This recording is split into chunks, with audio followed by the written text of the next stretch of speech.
एक बेहद इंटरेस्टिंग और रोमांटिक सी लव स्टोरी है।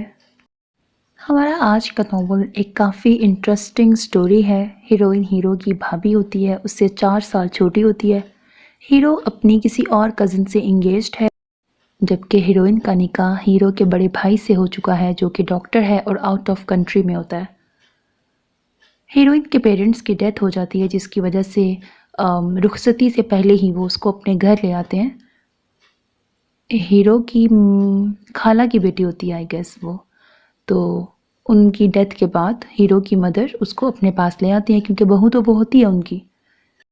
अपने पेरेंट्स की डेथ के बाद हीरोइन क्योंकि बहुत उदास होती है, तो ऐसे में हीरो उसकी तरफ दोस्ती का हाथ बढ़ाता है, उसका दिल बहलाता है। और क्योंकि रिश्ते में वो उसकी भाभी होती है और वो देवर होता है, तो वो उसके साथ बहुत दोस्ताना माहौल में रहता है और बहुत उनकी फ्रैंकनेस हो जाती है। ऐसे में एट टाइम्स जो हीरो की मंगेतर होती है वो इस चीज़ से काफ़ी जेलस भी होती है। फिर आगे स्टोरी में ट्विस्ट किस तरह से आता है। हीरोइन तो ऑलरेडी निकाह कर चुकी है ना हीरो के भाई से। अब हीरोइन की हीरो से शादी क्यों होगी, कब होगी, कैसे होगी, ये नॉवल सुन के आपको पता लगेगा। नॉवल की ऑफ कोर्स हैप्पी एंडिंग है, मुझे यकीन है आपको पसंद आएगा।